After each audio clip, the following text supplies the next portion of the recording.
You're about to watch the Paulie Detmers channel. Enjoy. Paulie here. It's that time again. Time to cut the grass.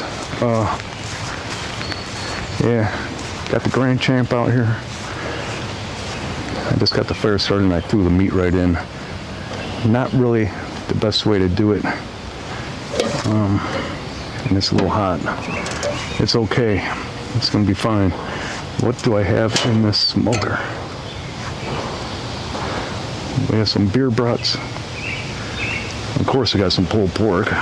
It's got some Cosmos rolled on it, and then I got some candied bacon that I'm making.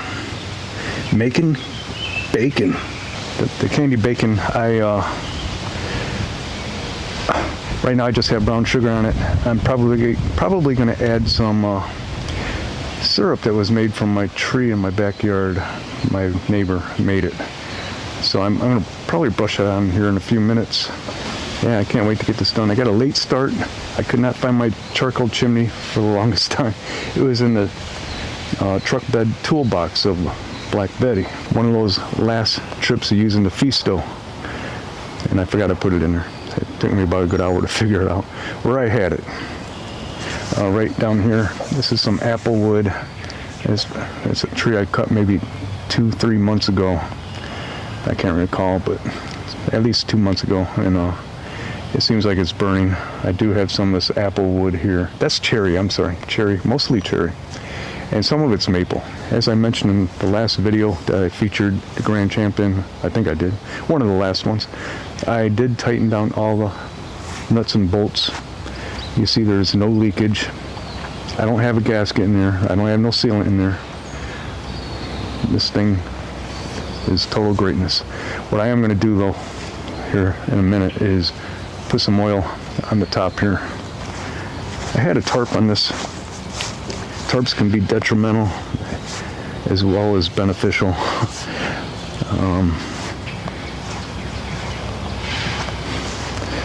It'll add moisture in some ways, so you gotta be careful with tarps. If you use a plastic tarp, always take it off once in a while, let it air out, and then put it on. But don't leave it on too long. You're just gonna make a mess. Plus, bugs love living underneath tarps. All right. Those hinges, I really like to get them really good. That's where it usually goes rusty real fast. When I'm cooking with food in there, I do not spray linseed oil on there. I see a lot of people on YouTube wearing gloves when handling meat when they're about to cook it. You don't have to do that. You're wasting your money. And I know, showmanship, whatever. Oh, I don't have to wash my hands this way. Yeah, you do. Well, Detmers, it's just a backyard barbecue, backyard smoke. Well, it's not professional. You said it, I didn't. Yeah, you're wasting your money. If it's going to be cooked, you don't have to wear gloves. If you got a big gash on your hand, yeah, put a bandage on it and then cover it with gloves. And I say that because a lot of people have heartburn with people that don't wear gloves when they're putting meat on a smoker or on a barbecue. I did not put gloves on when I put any of this meat on the smoker, and I never will.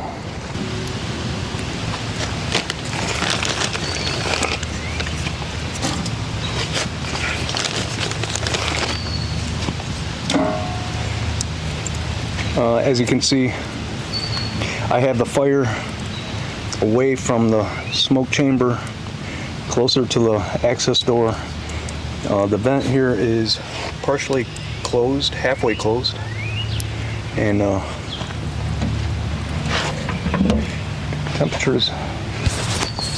temperatures are looking pretty good. I'm not really worried about that. I'm just worried about just maintaining that fire, and everything's gonna be fine. The beer brats, I did flip them over. That bacon shouldn't take too long as I got the temperature. In other words, shut the door, Detmers. Now, I think I'm just going to get this pork butt to the color where I want it. Then I'm going to bring it in the house and finish it off. Yeah, today is a beautiful day. It's about mid-70s, hardly any humidity, a little bit of a breeze, and I do need to cut the grass. It's a little wet though. That's my excuse.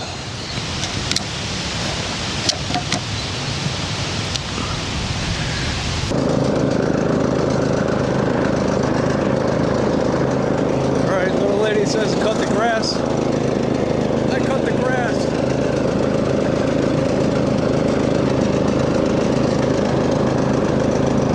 Okay, I just took off the bratwurst. Looking good.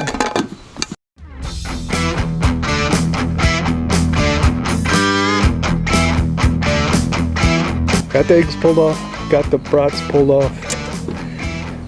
Fire's still good. I've been cutting my yard, my grass. Candy bacon looks like it is done. Pulled pork still got a ways to go. Or I should say, pork butt. To be pulled pork. So it's been so far a pretty good cook. I had almost got away with the fire. Why? Because I've been cutting the grass while I'm smoking all that stuff in the Grand Champ. Yeah, the backyard. And the front yard.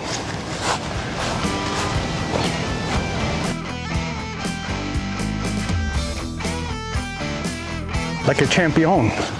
Yes, I had one of them smoked hard-boiled eggs. Being that the temperature was a little high, I don't think I got as much smoke on that egg than I normally would have. But it was good. And imagine making a smoked egg salad.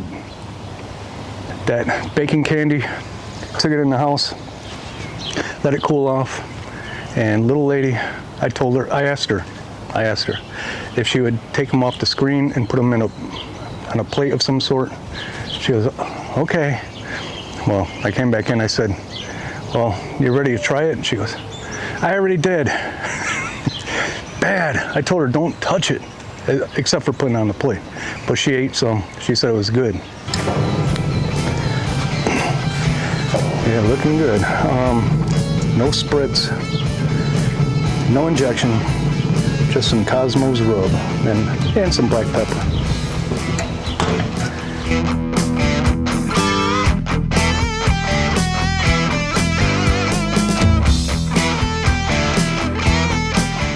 In that one video where I'm talking about how this little handle breaks, actually I talked about it in 2 videos. I think I know why it breaks on so many people. And I seen how it could happen when I was demonstrating. Well, I was saying how some people over tighten that nut and bolt. But this thing, when closed all the way over here, and they go to open this, they slam it on there. And I'm sure that is why, when that's over there, and they swing it, you know, they just fling it. Whatever, you know, they'll go like that. I'm sure it is why that breaks. I do not open this really at all unless I'm going to clean out the ash box, ash pan, whatever you want to call it. I'll show you in a picture what the pork butt looks like in the end, but yeah, this is the last for the video. Here's the picture.